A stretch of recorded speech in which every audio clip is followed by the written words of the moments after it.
All right. I can't see you, but I will assume you are present. It's a tremendous, tremendous pleasure to join with you this holiday season.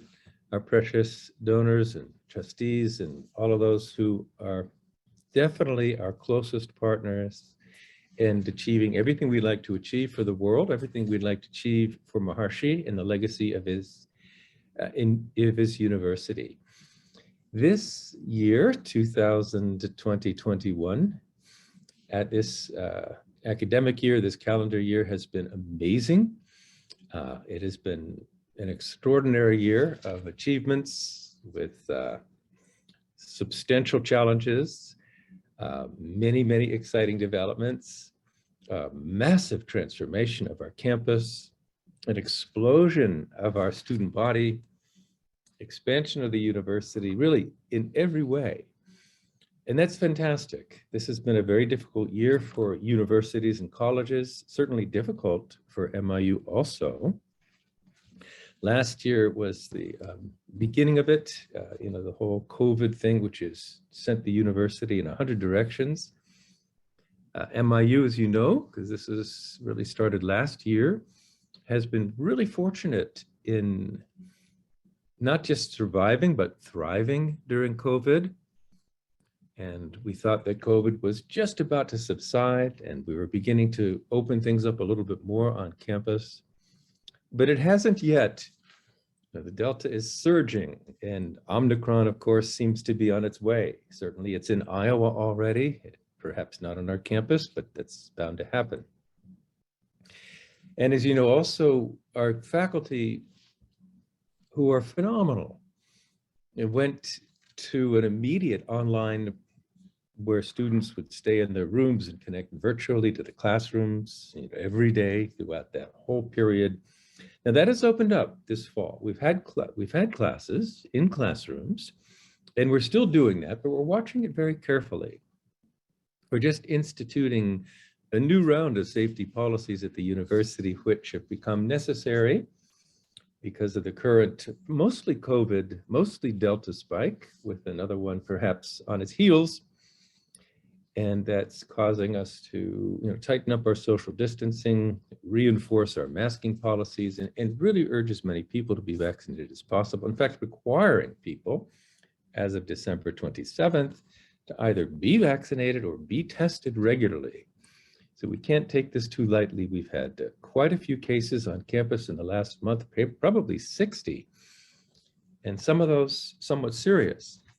So clearly we have to keep our game. We have to stay sharp in that regard. However, despite all of that, and despite the fact that many universities and certainly rural colleges have suffered quite a bit, MIU has grown a great deal, and I'm going to share a few slides with you and pause to explain some of the remarkable developments that these slides, I think, will at least bring up. And let me attempt to do that now. Let's see.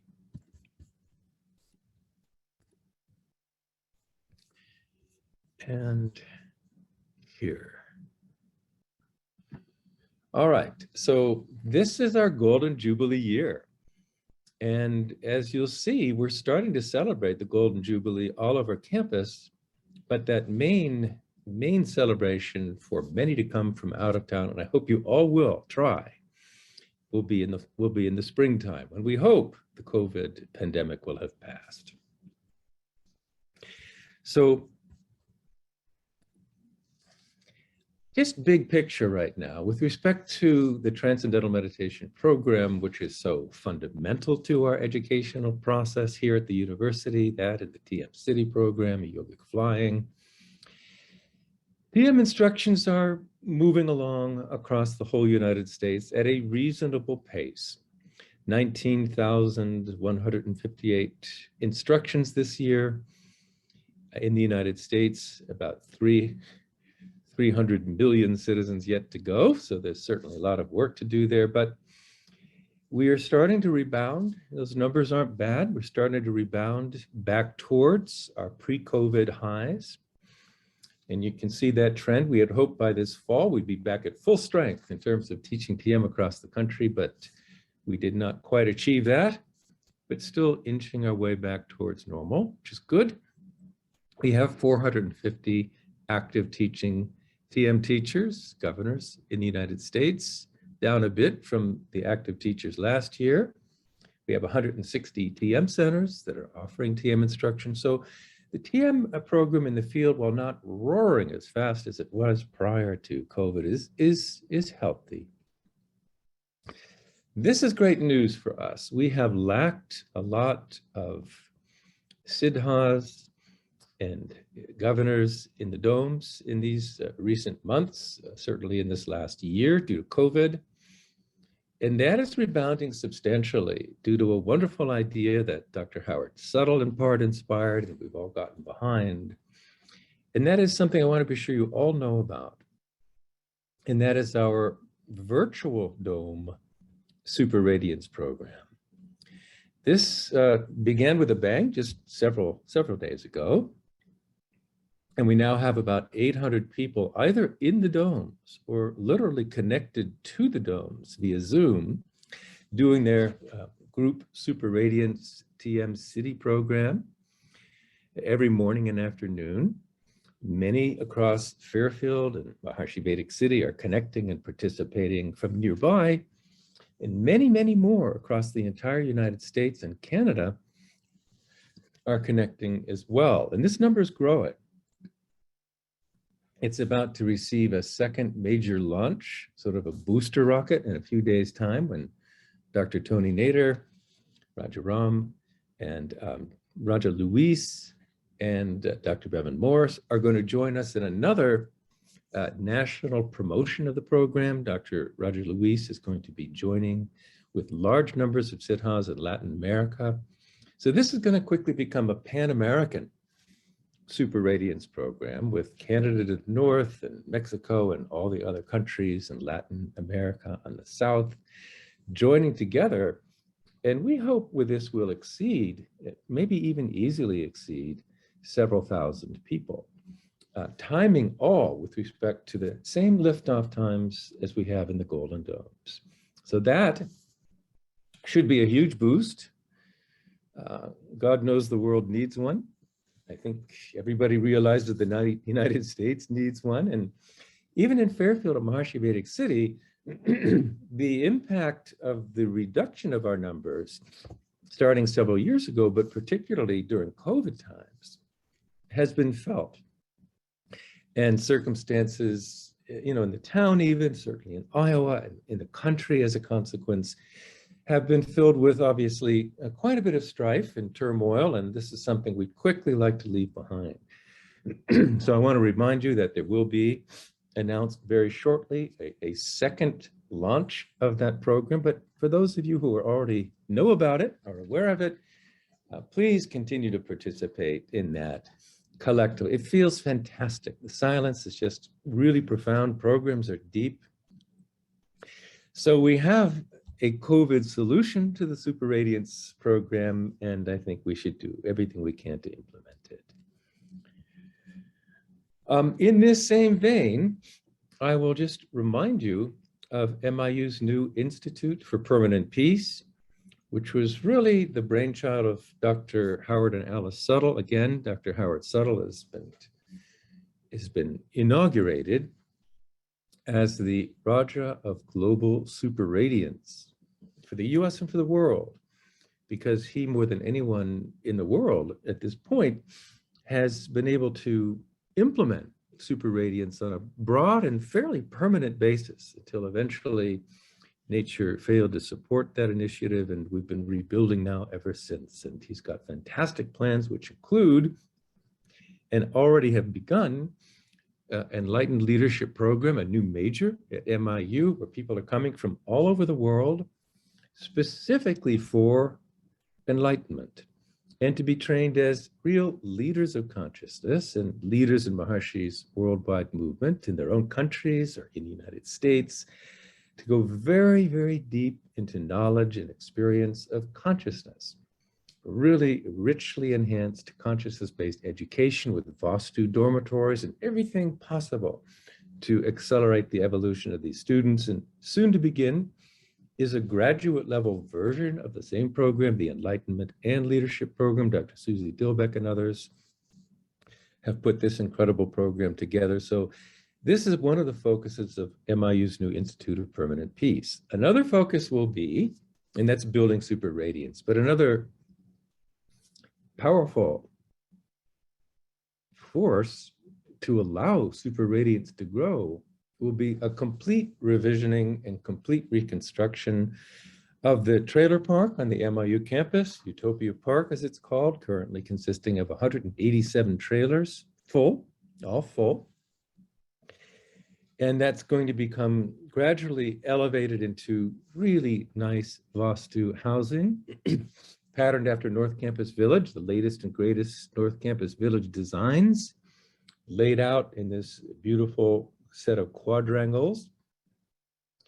This is one row of several rows of Utopia Park, consisting each of several quadrangles. The very first phase of the very first row we're set to break ground in April of this coming year. Is coming April, and we'll all be, those who are coming for the Golden Jubilee, be able to see that groundbreaking and see this construction start and see these very nice, properly oriented, really high quality Vastu homes going up. This will be subsidized housing, making the cost of being at MIU and living at MIU and being in the domes very low, because this housing is going to be largely subsidized just by virtue of one's going to the daily practice in the dome. So this is an amazing development. These all have green space and promenades, and it's going to be very, very nice global peace village. So that's coming. The big story at the moment at the university, which is grabbing the headlines, is the explosive growth at the university. Enrollment, total enrollment is rising steadily and really quite rapidly. This is amazing. We have 2,487 students, almost 2,500 students right now. Now, that's large by MIU's historic standards. We started out with a handful of students, and then it's been growing in these last 5 or so years at an accelerating pace. And this is fantastic. This is allowing us to begin to fulfill our mission to be a university with an expanding impact, eventually global impact upon the world. And we have had a global impact on the world, especially in times when our super radiance numbers have been large. And we have another global impact on the world because outside of the US especially, MIU is extremely famous. If you're from China, for example, or India or Nepal, or many places in the world, you'll have heard of Harvard and Yale or Stanford and MIU, because through the TM activities across the world, and the various national leaders and rajas and meditators and siddhas everywhere, the reputation of MIU has really grown strong. Moving forward, the programs that are actually growing the fastest, and Compro is also growing, which is marvelous, at a very brisk pace too. And that's critically important for the financial strength of our university. It is such a remunerative program. And that's growing. It's grown from about 350 last year to over 500 today, and growing. And that's, again, incredible. But percentage-wise, the fastest growing programs we have are all programs surrounding Maharshi's knowledge. Consciousness and human potential is all about higher states of consciousness and all about Maharshi Vedic science, and that's shown in green. And it was just down a couple of years ago in the teens and has now risen quickly to 76 and growing, mostly at the master's level. We have in blue our general undergraduate online program, and the online program was also down just to the teens and is now up to approaching 100. And the biggest growing programs, the largest programs now, and there are others that are starting to follow, are the Bachelor of Arts in Ayurveda Wellness in Orange and the Master of Science in Maharshi Ayurveda and Integrative Medicine. Similar programs, but one more advanced, obviously, and one is more introductory. So we have many hundreds of students, about 500 students in those two programs right now. And again, those students are here specifically for Maharshi Vedic science. And that has become an incredibly powerful program. It's a very rich program, and it's steeped in yoga.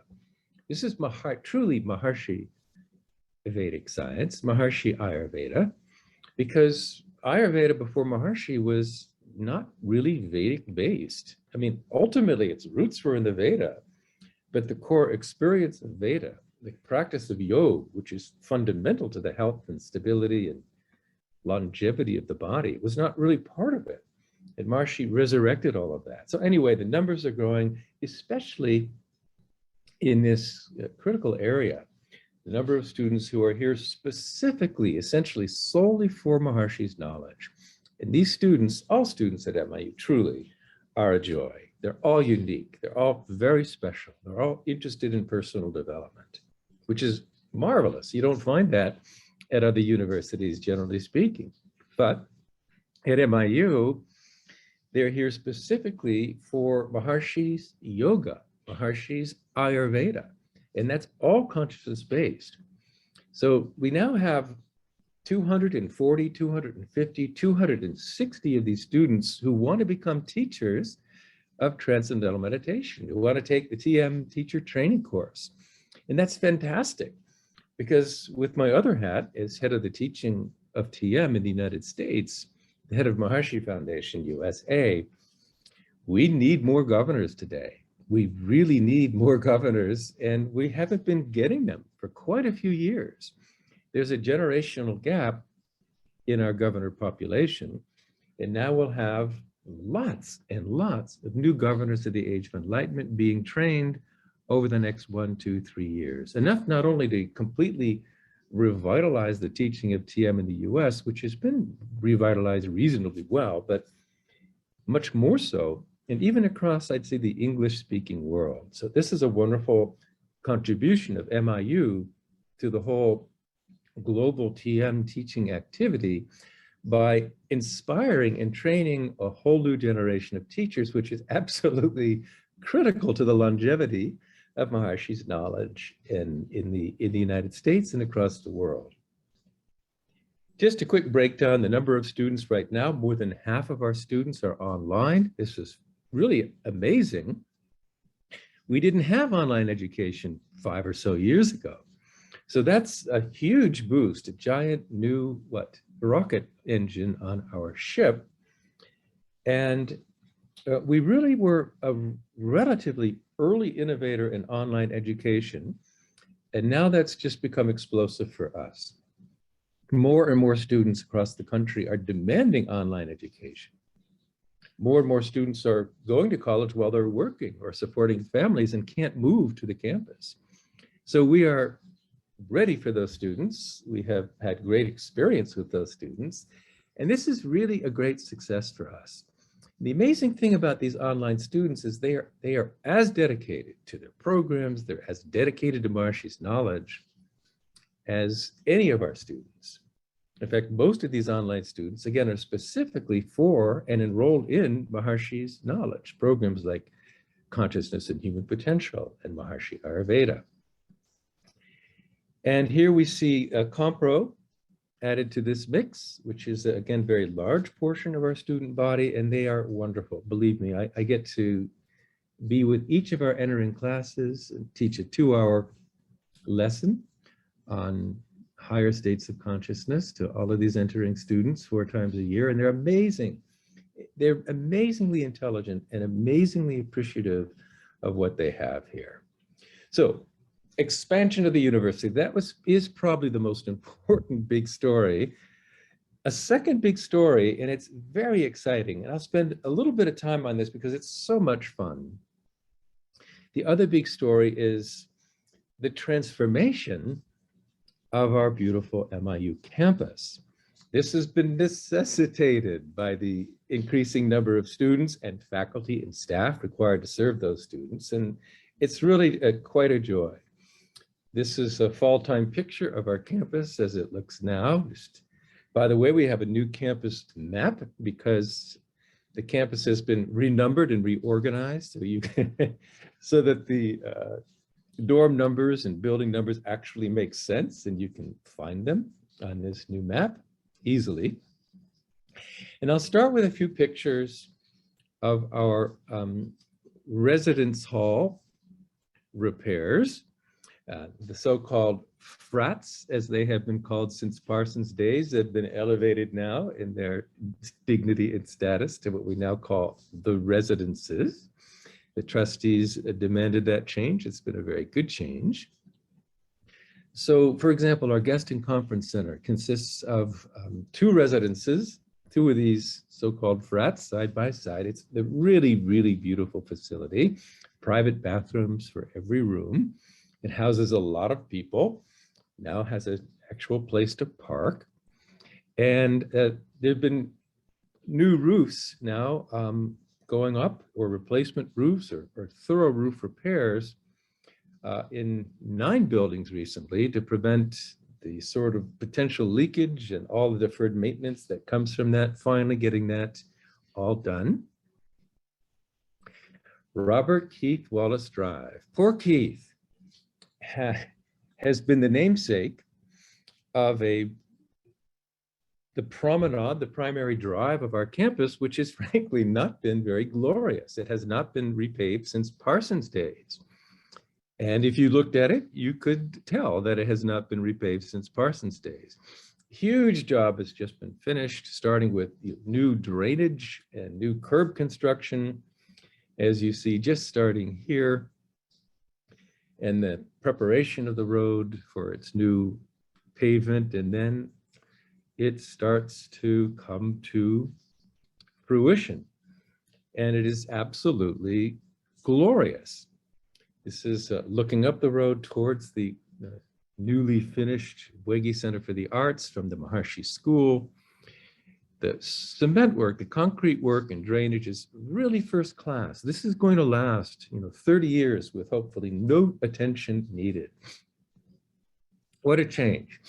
So this is what the campus looks like from above now. If you haven't seen it in person, you really must find an opportunity, whether you're near Fairfield or coming for the Golden Jubilee in the spring. You've got to walk the campus now. This is not photoshopped. In fact, it's not even really fully cleaned up yet. You still got fencing and things which are now gone, but were still there when this picture was taken. Another great miracle, which is still in progress, is the complete transformation of the Wege Center for the Arts. It started like this, with this overhang on the west side, which was rubble. And now looks like this inside, with this glorious art showcase. And this, it's a secure art showcase. We've been holding student art exhibitions and other professional art exhibitions there. It's really, truly wonderful. This is now the back of the Wege Center for the Arts, the old student union. The east face, you could call it the Vastu entrance, because it is. 3 months ago, you could not get up this hill from the parking lot below without ropes and pitons. The stairway had become completely unwalkable. It had, after many, many decades, eroded to the point where it was unsafe. So all of this painting and new glasswork and brickwork and all of this is all within these last couple of months. This is this Grand Eastern staircase, which we call the Spanish Steps, after the famous Roman Spanish Steps. Well, these are not quite those, but they're such a radical transformation of what was there. So you see, everything is being sodded, or has been. We have these 2 planters at the bottom, which will soon be filled with beautiful flowers. This large parking lot, which stretches all across this eastern front of the building, is being finished now. Up on top of the stairway is a sculpture stand, which will soon be adorned by a beautiful sculpture, which was created by our art department and art professors. And surrounding that sculpture at the top of the stairway will be also flowering plants in that sort of what now looks like dark looking, which is just soil, the flower bed for that. It's a really wonderful transformation. This is looking down from the top right now, work still being done.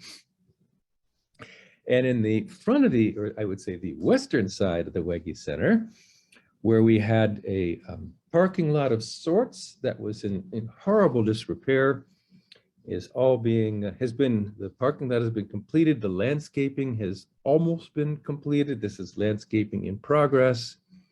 This is the far side of the parking lot with the sodding in progress. And this is what it looks like from the air. Now, there's still obviously some work to do. That newer sod will blend in with the older sod as soon as the rains come back and restores the green in the, in this late fall grass. And right next to the Art Center building itself, just to the north of the building, where you see the skywalk, which is the ramp which wraps around the building, you'll see a bicycle path, a paved path that goes down from there. And the whole thing is just still in progress, but it's almost finished. This is the handicap access driveway that loops around the building from the front to the back, giving access there. That access road was untraversable, but it is now finished, and it's really quite nice. And then from the west side of the building, which is the side that most people see, we have these few shots of the building from a little bit farther and a little bit farther away, with this beautiful new landscaping. Everett Day has designed that rock garden. It's really nice. This Wege Center for the Arts is really a glorious showpiece for the university. The internal theater is being rebuilt now with the generous help of the Ross family. The Wege Family Foundation, of course, has really powered this entire reconstruction project. I'm very grateful to them and the Davises and all the donors who've contributed to this building. It's a major transformation of our campus. I think you can appreciate it just from the view.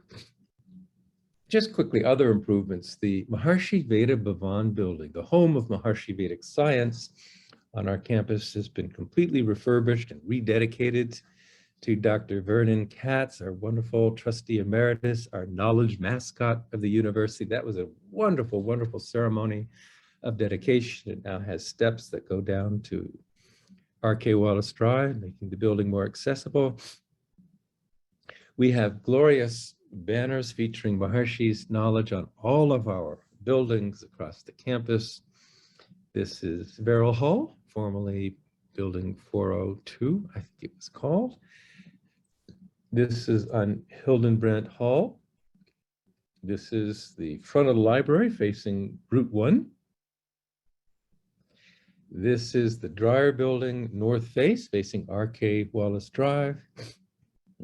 These beautiful, inspiring quotes that our students, including our Compro students who have come from far, far away, probably here principally originally motivated by having a fantastic American dream career in the US tech industry, and they do so incredibly well in those jobs with 98.5% placement in those jobs within months of graduation. It's really unheard of. I should say this Compro program, now at 504 students, soon to be probably 540, is amazing. The quality of that program, the quality of the graduates and their success in their work and their enthusiasm for their TM practice, which again, they've really grown to appreciate. They need it to survive the program. It's an incredibly rigorous program and it's an incredibly intensive schedule. They're really only on campus for about 8 months before they finish their on-campus coursework and apply for jobs. They probably, have been more or less gone from Fairfield well within a year. And all of that accomplishment in roughly 9 months is a huge focus. And it's hard to survive that without the TM program. This is Maharshi Vedahavan. I'm going to read this quote because it's very special to me in my life from Maharshi. This was a quote when many of us were sitting with Maharshi out in his garden in Noida. Maharshi Vedahavan, or what's it called? It's called Maharshi Nagar, outside of New Delhi. And this was one moonlit night, and Maharshi had us out there. I believe the Shankaracharya was there as well. And Maharshi had me read a chapter of my newly finished first book, which was called what? It was called Renaming Physics from its Foundation in Light of Maharshi Vedic Science. Quite a mouthful. Anyway, but at the end of the book, I was quite elated that modern science actually was at the point where it could talk about the unified field. It could understand the unified field, meaning the unified field of total knowledge, the timeless, immortal, eternal Veda, the universal intelligence that runs the universe. It is. Physics has a different name for it. It's called the unified field, the superstring field. But it is the unified field by another name. It is that universal source of creation. So I was a little bit proud of physics, and I think Maharshi caught that. And when I was finished with my little talk, he quite pointedly said, he said, so does, yes, modern science has arrived at the level of the unified field, but cannot enter there. Founded on an objective intellectual approach that divides knower from knowing from known, it cannot fathom that field of unity. It cannot enter that place from which speech returns. That is the unique domain of Vedic science, the science of wholeness. Modern science is camping on the shores of my eternal Vedic science, putting modern science a little bit in its place, and deservedly so. That objective approach obscures the fundamental nature of the unified field as consciousness, because the intellect truly can't fathom consciousness. In unity consciousness, the intellect is compatible with unity, it's infused with unity, but before that, the intellect simply can't know. The intellect cannot know pure consciousness. Anyway, this is on the Wege Center. Beautiful big quote over the skywalk there. This is our Peace Palace, Southern Peace Palace. This is our Maharshi Ayurveda Integrative Health Center. The simplest form of the self, Samadhi, is the key to perfect health, the golden key to immortality, the key to perfect health. So campus is beautiful, beautifully adorned. The students are reminded wherever they go into the Argiro Center, or any building, any dormitory, they're reminded of why they're here. And they're reminded of what is truly special about the enlightenment-focused, consciousness-based education they're getting. And also, I was mentioning, it's very festive on campus now. We have these beautiful Golden Jubilee banners and all of our newly sanded and painted beautiful green light posts all over everywhere. This is on Robert Keith Wallace Drive in front of Penn Mansion, and everywhere. These are everywhere. Now, part of this renovation is to accommodate more students. We have had since Parsons days, many underutilized buildings, many buildings that were not really occupiable due to water damage and such. And now all of those remaining buildings that were not fully occupied are now fully occupied and being renovated. These are just the student dorm renovations. There are other renovations taking place too. So these 4 residences, student residences, are being renovated, and they're very nice. These rooms look so fresh with nicely picked furniture, often by Everett, who does a fantastic job. This is, again, one of those residence rooms. This is a double. We have more and more students these days who are willing to double and have to double because we don't have room for everybody anymore, which is you could say, a rich man's problem. It's a wonderful problem. but these rooms are so large. I remember my dormitory room in Dartmouth, it was not even half the size, and I had a roommate there. These are really nice, beautifully done. This is the high rises. We have to thank especially Jeffrey Abramson and the Jeffrey and Rona Abramson Foundation for doing so much work in our high rises to bring them not just up from a kind of dilapidated state. Remember, these are old buildings, but bring them up to a superb state, a really superb state. TV lounge, study room, just beautiful. I want to mention faculty and staff renovations. When we moved into Parsons, or what was Parsons College 50 years ago, the building had been abandoned. The campus had been abandoned for, I think, 2 years. And that means no heat, no air conditioner. That means, any leaks are just going to be festering for all that time. And when the faculty all arrived back then, they all got a card that's saying, they said basically, pick your building or pick your room, or here's your room. And they moved into it as it was. And they were not furnished in any kind of other than rudimentary dorm fashion. And so the faculty and staff who've been here, some of them for 50 years and many of them close to that, have been making do with buildings which, they have been patched up and they have been worked on and there have been new roofs, but it's all been done for 50 years on purely with the help of our donors. Our donors have been and should feel proud of all the significant campus renovations and campus new constructions like the Argiro Student Center and so much more. The new building was really donor financed. The university's operating budget really has not been, perhaps changing now, but really hasn't been for 50 years, sufficient to invest in major renovations, in significant deferred maintenance or new construction. So we've all made do. But now, what's happening is, in addition to the dormitory renovations, faculty, staff, and housing renovations are really starting to roar forward. More than a dozen. This is an example of one. My wife, Cara, has been incredibly busy on this job. This is in R14. I think that was 107 previously.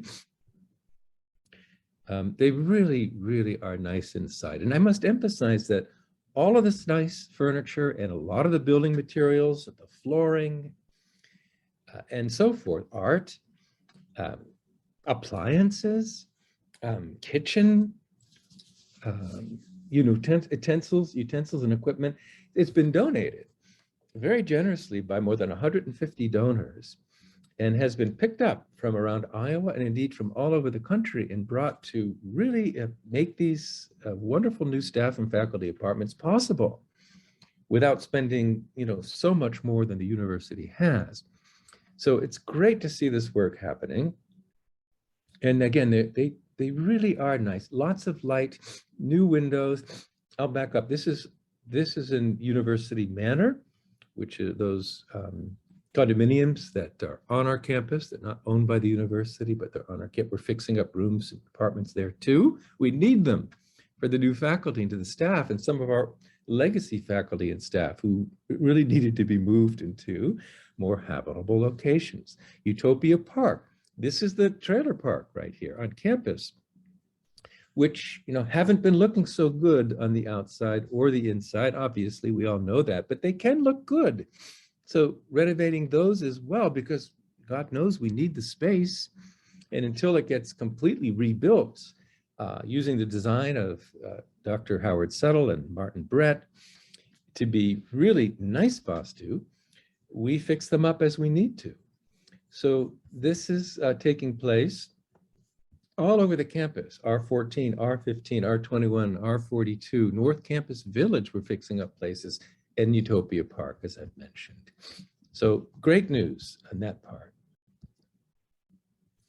And also to accommodate our expansion, this is really exciting. I can't tell you how exciting this is. This building you will probably recognize as Books Are Fun, or more recently, the Fairfield Business Park.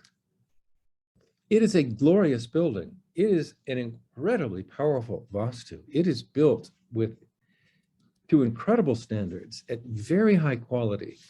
The recent owner of that building, Alan and Lingling Marks, have spent a huge amount of money just in the last 5 years, completely replacing, renovating the HVAC systems, and they've done so much to this building. It's just a showpiece. Cambridge Investment is the occupant of that whole left wing, that 2-story wing to the left, to the south, the southern wing. On the right-hand side, there has been MOPI and a number of other companies, and the central section is also occupied by quite a number of companies, including Lisco. So it's a beautiful building, and we need it. So we have, first of all, rented that northern wing to the right, at least starting with the second floor, and there are no dorm space there. These are all offices. You can't live there, and what the university needs is dorm space for students. And in particular, we're not moving our students off campus yet, students who are taking courses full-time, but our Compro graduates, when they complete their coursework after 8 months or so, we need them to leave right away, because a week later, the next Compro entry of 130 more students is about to arrive. So we have to make it possible for our Compro students to move off campus while they're in job search. And there's so few houses available in Fairfield right now because of this growth, which is fueled largely by our university. All the available houses in town and increasingly Maharshi Vedic City are all being taken. So where are we going to put the 100 students to make room for 100 more? That was the idea of us renting this top floor. And here we are, because we're using it now as a residential dorm, that wing at least. We had to do, for fire safety purposes, a complete renovation of many aspects of it. You know, the roofs and the ventilation systems and the fire safety systems and the door thicknesses and the walls in certain places. And this is all required by, you know, statute and by especially fire-related safety. So here we are, putting in, we had to replace the hanging drop ceilings with new drop ceilings that have a different structure and have different materials. You had to replace the piping up above, the ducting has to be different. We have to put in bathrooms because it's a dormitory. You can't do with one small bathroom, you need significant showers and bath space. So that's all taking place. We want dining in the building, so we are building out a new dining hall and kitchen. And this is just looking down a couple of the corridors on that second floor story wing. And what's about to happen is more amazing than this, but this is pretty amazing because it opens up rooms right away for 68 Compro graduates. And that, you know, will allow us to expand Compro by that much, which is a huge boost to the university and its finances. It's very exciting. Just being in that building, I'll pause for a minute. Just being in this building is powerful. It has a Vastu design that is designed after the great Raja palaces of yore, of ancient times, with this very special royal Vastu, which is rare on this world, extremely rare in the world today. So this is a very powerful building. We're looking at the second floor, and now the center of, we're looking at part of the second floor. That big island in the middle of all these corridors where the people are standing and looking out the window. Right now, that drops all the way down from the second floor through the first floor to the ground. And right now, there are tall, tall shelves in that whole area, which is the shipping center for MOPI, USA. So what's going to happen shortly is we're going to be building out the first floor, taking over the MOPI space. And what you see is these gentlemen and lady looking out through a window over a banister. The banister used to be the wall. It used to be open on top. For safety reasons, they ultimately closed it and they wanted security so people couldn't just climb down and have access to Mapi's warehouse. So that upper level of that wall was put in. That will be soon removed, and what will be, and you'll be looking down much more easily, looking over the edge and looking down to a giant foyer, because the ground floor, which is mostly not residential, mostly offices, is going to be built out in the same residential plan with dorm rooms along all the walls of the building, all of them with beautiful views. I mean, stunning views to the east, to the west, to the north, just acres and acres of rolling cornfields. It's absolutely beautiful on all sides.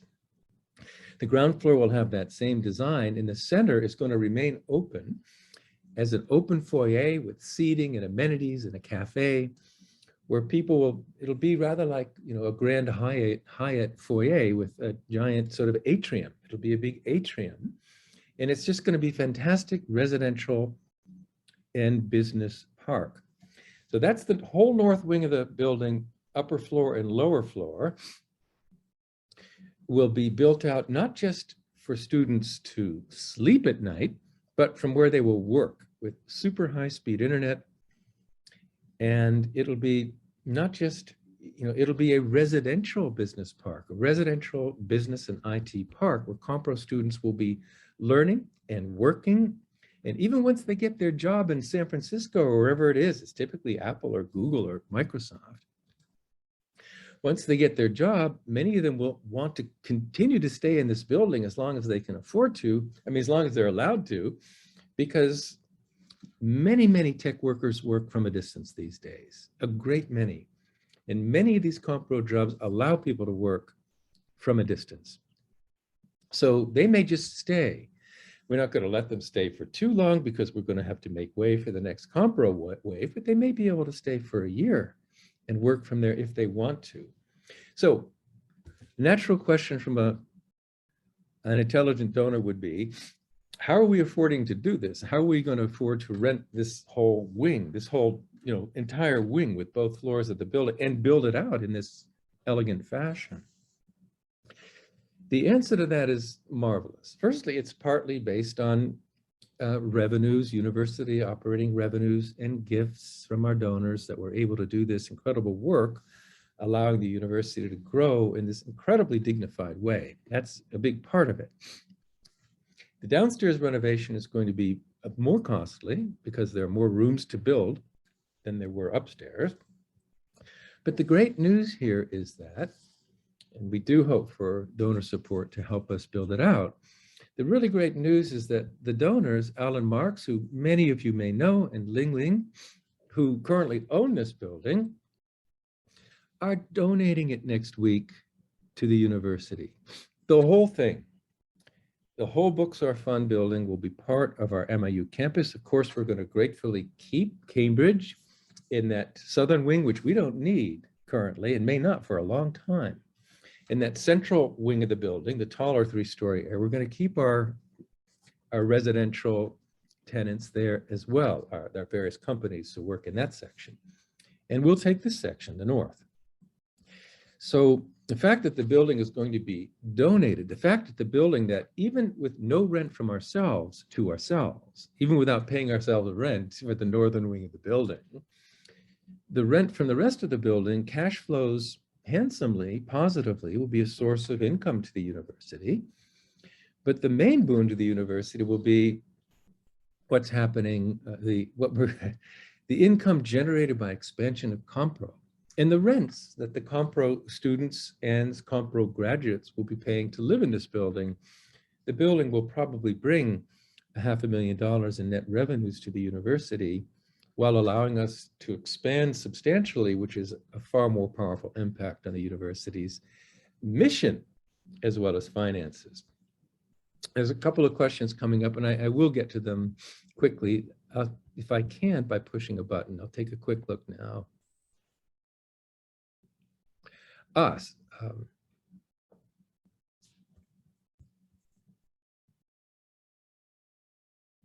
Okay, here's a question about something I said earlier. This question, I may not be able to view them all at the moment. This is from Johannes Schwegel.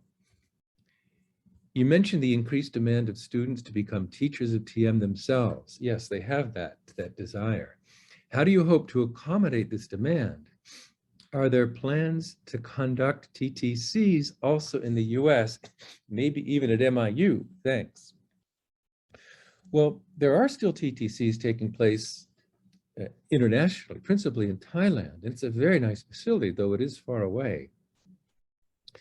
Dr. Tony Nader, Rajaram, is working, and it's quiet right now. It's not open to the public yet. It'll be primarily focused on MIU, maybe exclusively at MIU for its initial debut. But starting after the end of this school year in July, tentatively July, we will start to hold TTC for at least a select number of US course participants. We're keeping it small because it'll be the first of its kind. It will take advantage, it'll be in person, part of it, probably in Maharshi Vedic City, in some renovated dormitory style buildings there that we have. But it'll also be partly online. Certain segments, for example, checker training, certain segments can be done perfectly well online, we believe. And TTC has, teacher training has, checker training has been held from a distance before successfully. So we're rolling it out. We believe it'll be a great success. Rajaram and others will be, of course, looking at quite carefully the quality of the teachers that we graduate. And if it's as successful as we believe and hope, then it'll become more available. And then we can start to accommodate the number of people who are expressing an interest to take TTC. So that's great. I appreciate your question. All right, moving on from that. Of course, we need new classrooms on campus as well, and they're being built. We have 2 that have just been finished, nice classrooms in Verrill Hall, mostly for Compro, and 3 more classes that are in construction on the 3rd floor of Foster Hall, partly for Compro and partly for non-Compro students. So yes, we are keeping up with the need. Construction of classrooms is moving ahead. And I wanted to kind of end this discussion of the campus, just a few shots of MIU's campus today. These are just the quiet parts of the campus. You've seen R.K. Wallace Drive and the renovation of the buildings there. But the campus is really just beautiful. There's this entire footbridge area that Toby, and this is a beautiful shot of it, that Toby Lee, wonderful, wonderful trustee donor family, has masterminded and spearheaded and pretty much done, herself. And it's just so beautiful to walk the campus these days. This fall has been beautiful, continues to be fall-like. We're having this unusual weather, which is kind of strange. And for all of this beauty in the renovation of the campus, really, really must express our gratitude to the donors. There are a few more things I'll just mention briefly. Our field house, which is important for some of our athletic activities, and particularly for Maharshi School, is not in great shape. We do have donor money, thanks very much to Yingsheng Zhang, to renovate it. And that will start as soon as the roofing company can break itself free from its current demand. So that'll happen probably before or around the time of the in-person Golden Jubilee. This is looking back on the campus. You see the school in the background on the left. You see the newly painted and renovated Art Center on the right with the new handicapped access drive. And the campus is really looking beautiful. And this is the pool as envisioned. This is not what the pool looks like today. It is a very, very old pool. It is in disrepair to the point that it cannot be used. The Compro students in particular, who are here in July and August, when many of our other students have gone home, they endure the hottest, muggiest months of the summer. They love the pool. They are very disappointed that it is closed. When you have 500 Compro students on campus, it becomes a little bit of a crisis when they're not happy. So we're very, very keen to do this. This is not a funded project yet. This is a big, big thrust of ours. We must provide this amenity again. So that's high on our list. This is what we're planning it to look like. This is the design. So for all of this renovation of our campus, incredible work, ongoing, a huge force of activity continuously at work. Over all of these years, this type of work and campus improvement has all been through the generosity of our donors. Yes, today, as the university gains more financial capability through its growth, we're contributing to this. Our K. Wallace Drive, for example, in the Art Center parking lot was funded by operations.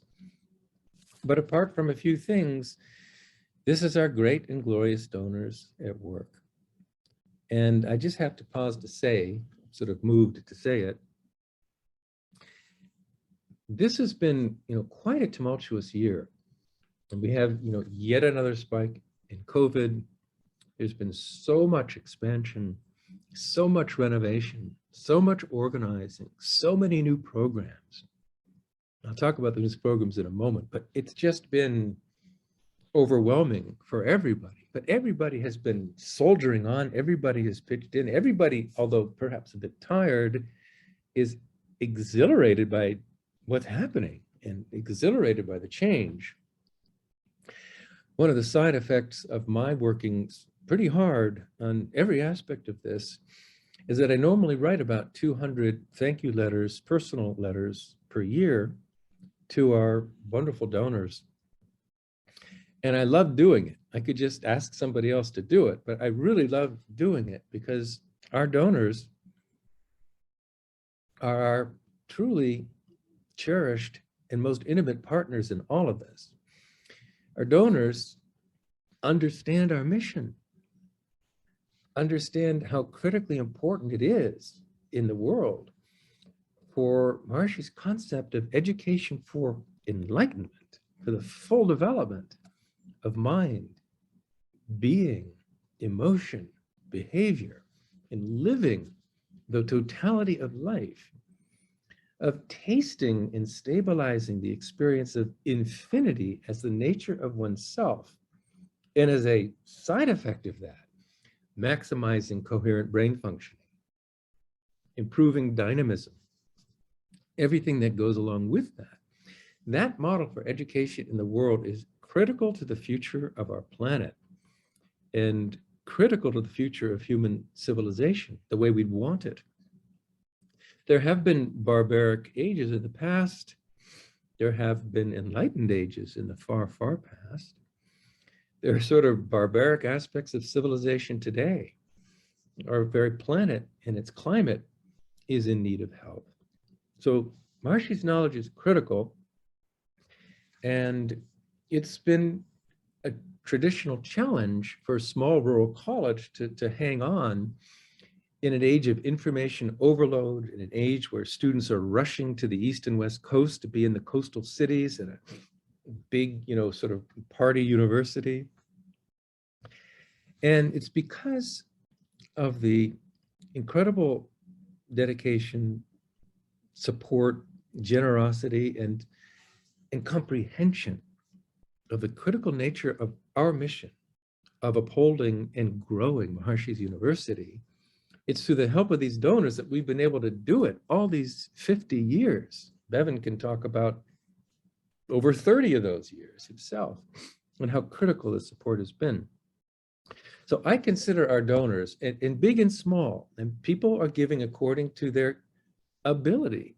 Some people have enormous ability and enormous hearts, and others have more limited ability with enormous hearts.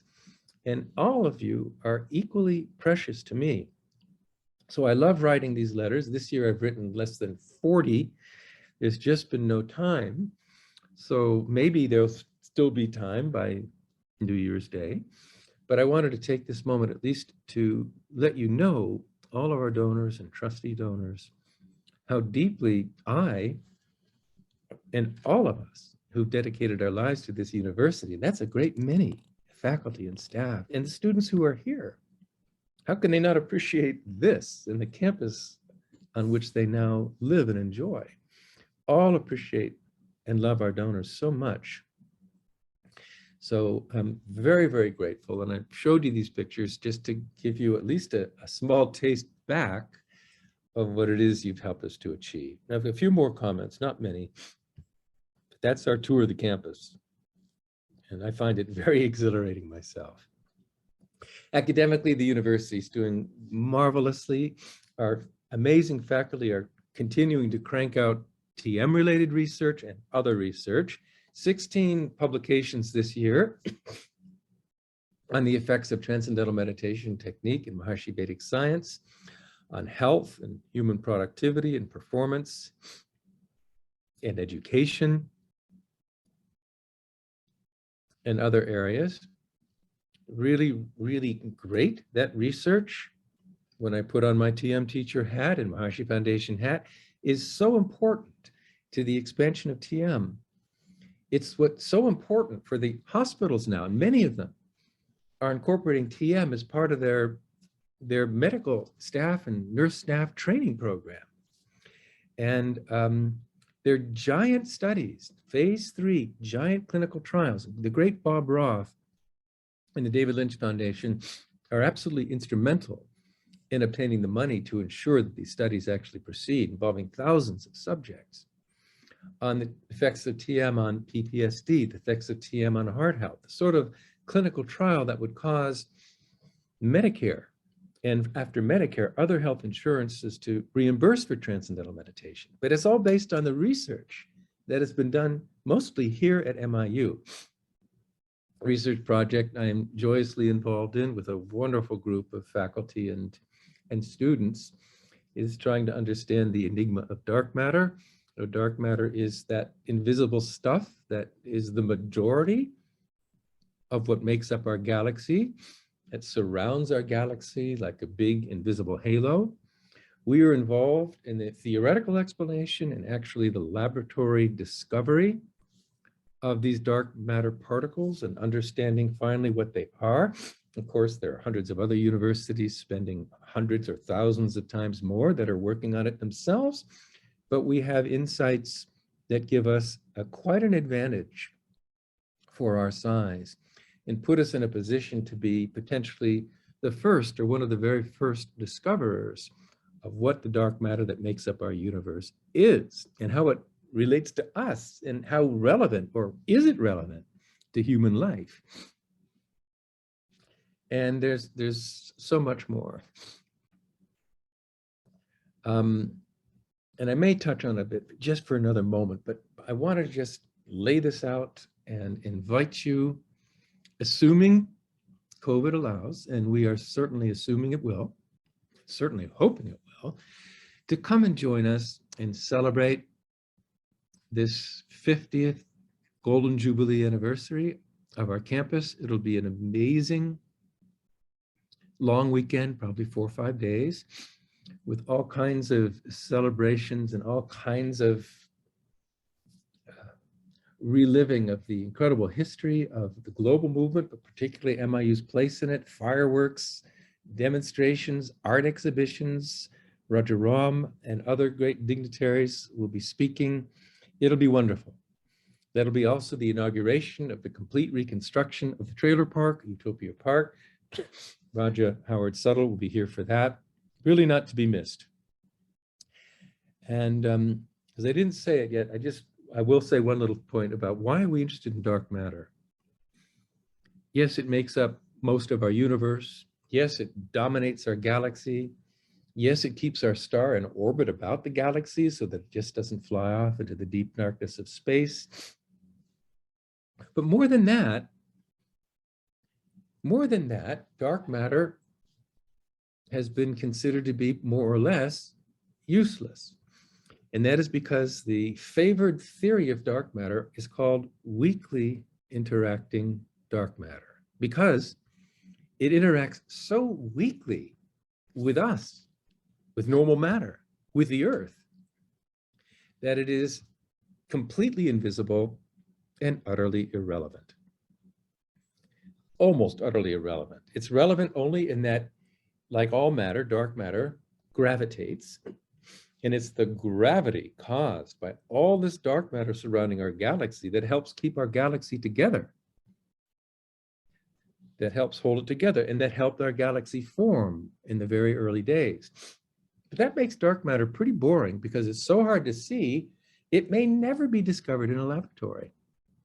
And even if it is discovered, it'll be utterly useless for anything other than what it does, which is holding our galaxy together. But that's just one theory of dark matter. That was actually my theory of dark matter back in 1984 when I wrote that paper, Supersymmetric Relics from the Big Bang, which you've all read, I know. And that's where WIMP dark matter really started to take off. But it's not the only theory of dark matter. And since string theory, since unified field theory has come, long after that paper in 1984, the string revolution took place. Superstring revolution, and that's changed the rules of physics quite a bit. In the context of today's unified field theories, based on the superstring, we now can almost expect that in addition to weakly interacting dark matter, so-called WIMPs that we've talked about before, that we've known about since the 1980s, in addition to that, which still probably exists in some measure, to some degree, there could well be, probably is, something more. And that something more is called hidden sector dark matter. And hidden sector is not so important. It's hidden because it's not so visible either. And it's not something you eat for breakfast. So it's rather hidden from view, but it's not so hidden, and it's not as weakly interacting as WIMP dark matter, because hidden sector dark matter has electric charge. It's got a tiny amount of electric charge, not as much as an electron or a proton, only 1/1,000,000th or even 1/1,000,000,000th as much charge as an electron. So we call that a microcharged particle. And because it's microcharged, yes, it interacts with us electrically. It has electrical attraction to a human being, but very weakly so. I mean, with 1/1,000,000th or 1/1000,000th of the charge of an electron, its attraction to normal matter would be very weak. It would almost be invisible to us, and we would almost be invisible to it. But not nearly as invisible as weakly interacting dark matter, which is truly, utterly invisible and irrelevant to anything practical. So, if we look out into space today, through our magic eyes. By magic eyes, it could be a detector that is sensitive to electric charge. It could be the human eye as well, if the human eye were a bit more refined than it may be today. We would see, if there's microcharged dark matter, a very different, very vibrant hidden world, a world that may be only dimly visible to our senses, but a world that is rich. These charged particles interact with each other. They form atoms and atom-like structures and molecules and molecular type structures. They may even form planets. So the hidden sector world, instead of being a big nothing, because weakly interacting particles, they don't even interact with themselves. They don't, except by gravity, which is also incredibly weak. Weakly interacting particles don't even see themselves, let alone see us. These hidden sector particles we can dimly see in principle, and they interact readily with themselves. So they can interact, they can form atoms or even nuclei and even planets, even organisms of a different kind. So this hidden sector world is suddenly a whole new universe that is opening up to us, that string theory suggests strongly. And that hasn't received any attention whatsoever from the astrophysics community. So, since I was an astrophysicist, today you could say I'm a half astrophysicist and a string theorist, putting string theory and astrophysics together with our wonderful team of faculty and advanced student researchers, we're really looking into this very carefully. And I'll just flash this for a moment. This hidden sector matter, due to its properties, could very well be the stuff of what is sometimes called subtle body, subtle energy. It's there, it interacts weakly, but it interacts electrically. And I'm not going to go into the whole story. It's an amazing story. It's a very, very exciting thing, but it's just too off the subject for today. But I just want to say that the possible, I'd say almost likely, maybe likely presence of this stuff has got us working to find it. There are lots of expensive experiments in the world right now looking for weakly interacting dark matter. They're huge experiments. They're hugely expensive, and so far hugely boring because they're not sensitive enough yet, maybe never will be, to actually see weakly interacting dark matter. But to discover microcharged dark matter is much easier. And we're in the process of looking right now at MIU using charged electric plates and very sensitive scales. The charged electric plates, for which we use what are called electrical capacitors, are a natural magnet for this hidden sector microcharged matter. And once these little charged capacitors accumulate microcharged dark matter, they should gain weight. And that weight could, in principle, be measurable on a sensitive scale. Excuse me. So we have some very sensitive scales. We have some appropriate equipment. We are looking for this right now. We are seeing highly significant increases in weight, unexplainable increases in the weight of our charged capacitors. And by surprise, excuse me, by surprise, but very significantly so, if human beings, and we haven't tried other species, are in close proximity to these experiments, are within reach of these electrical capacitors, the rate at which these capacitors accumulate mass and suck up these allegedly charged particles is multiples higher. So if human beings have sort of a biosphere or a subtle body that is comprised of this hidden sector matter, which is a reasonable assumption, because if we have such a thing, it is not comprised of ordinary matter. None of the known particles or forces of nature are at all viable candidates for the substance of a subtle body. Hidden sector dark matter has ideal qualities to function as a subtle body, which again goes well beyond my talk today. But the point is, we're having experimental results that are very exciting. Of course, they need to be replicated. We probably need to go to one generation more sophisticated in terms of the scales we're using. I'm exciting it, and I mention it basically to say to our donors, two things. One, first of all, and I forgot to do this at the beginning, I wish every one of you a truly, truly joyous, beautiful holiday this season, with great health and great support of nature and great harmony and great happiness, great abundance. And I also want to thank you, all of you, for not only recreating our campus in an extraordinary way, not only allowing us to expand at an unprecedented rate. I don't think there's a university not in the country, let alone the Midwest, that is growing like this, certainly not during COVID. Thank you for that. It's your support that has made that possible. But thank you for 30 plus 50, actually, years of support, which has brought us through everything, thick and thin, and they've been marvelous, marvelous historic events in the history of MIU, world-changing events in the history of MIU, but there's also been thin as well as thick. That means lean times where things have been very tight, and our donors have always brought us through. Our annual fund has been the Gibraltar of our campus.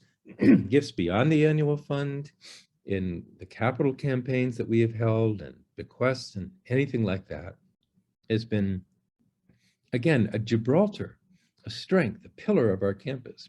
So I really wanted to say happy holidays, of course, but thank you enormously for making us, keeping us alive and allowing us to grow and start to have a global impact. I haven't talked about our international students or international programs now, but big and growing programs in Ethiopia, huge potential in China, in Georgia, in the Ukraine, and South Africa, and other places. The international growth and projects that are just brewing are huge. And, you know, sort of ending on that note, I guess I'll turn off this PowerPoint, of new programs and growth. I want to mention a couple things quickly.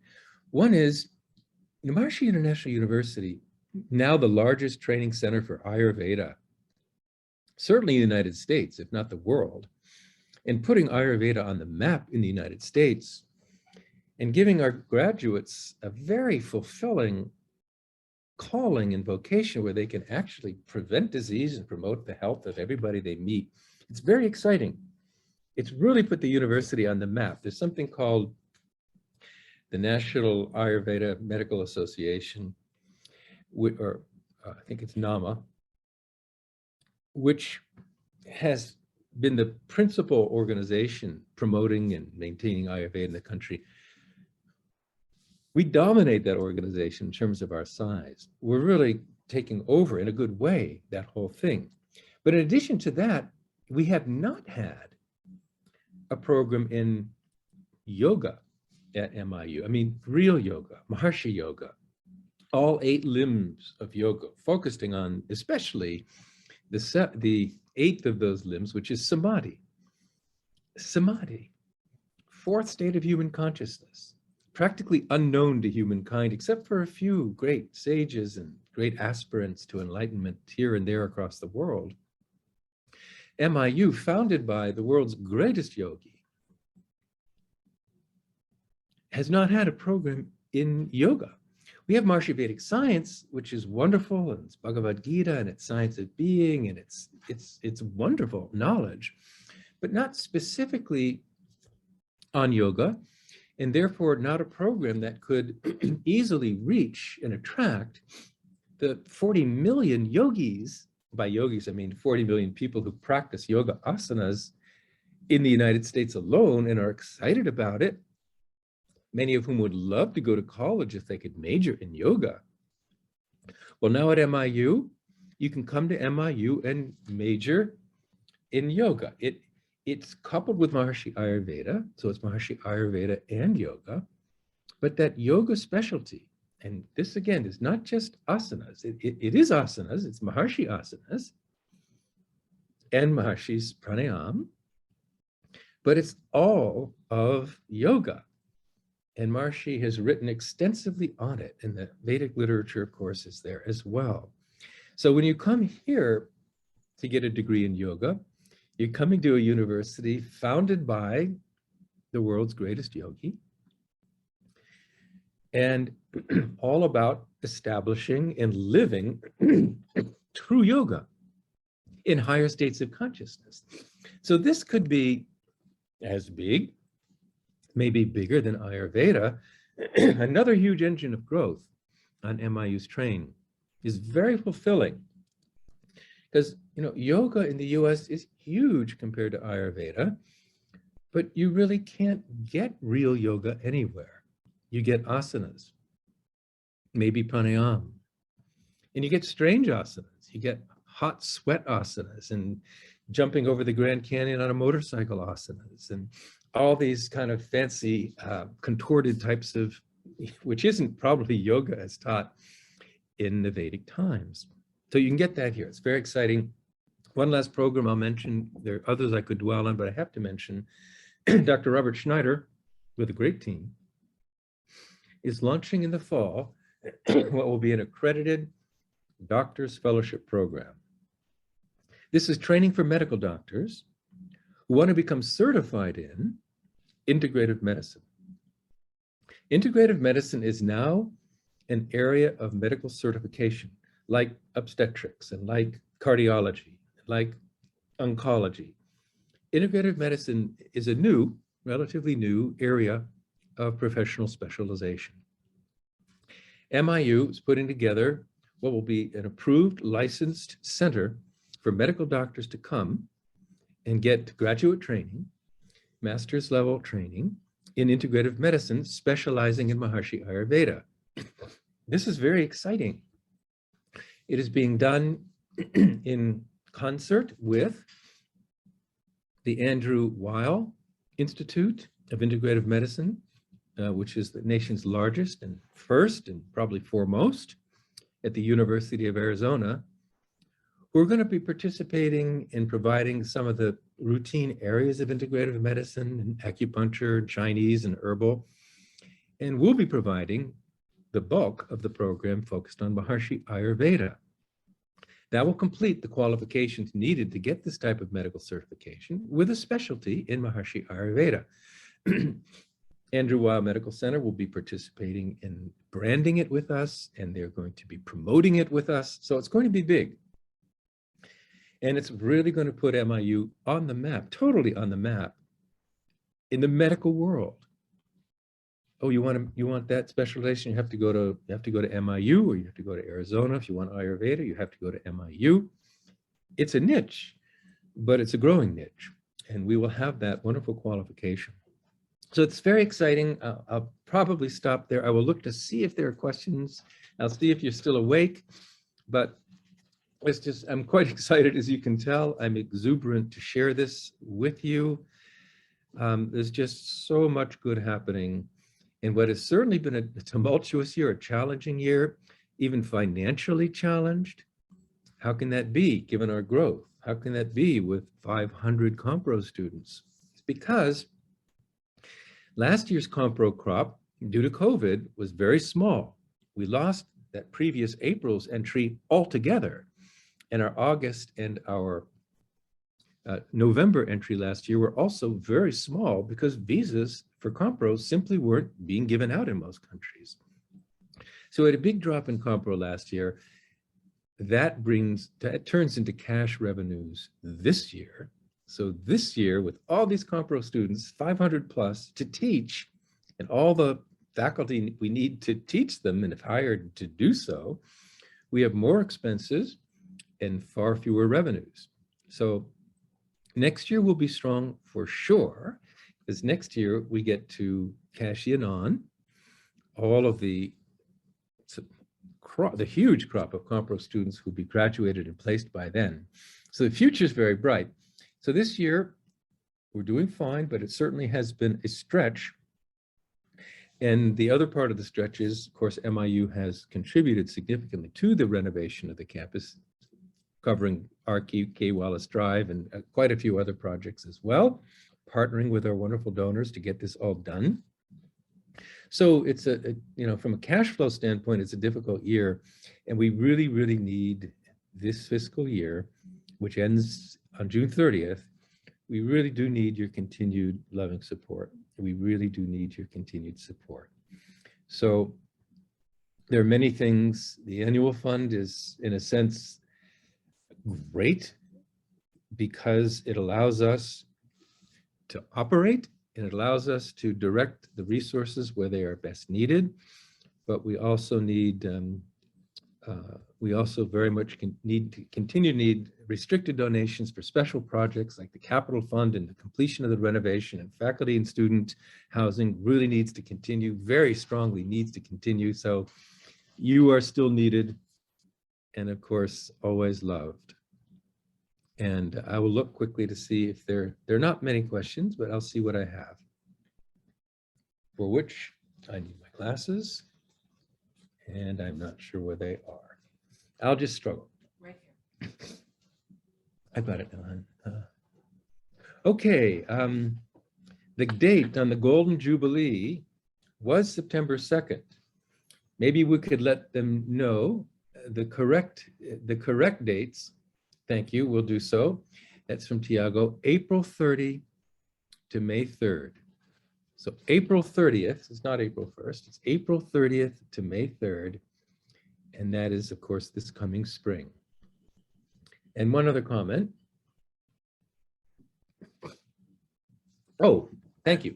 This short talk, not so short talk, has been recorded and is being archived. If you have friends or family members who missed it and would like to see it, I hope they do. Please point them to the Zoom link.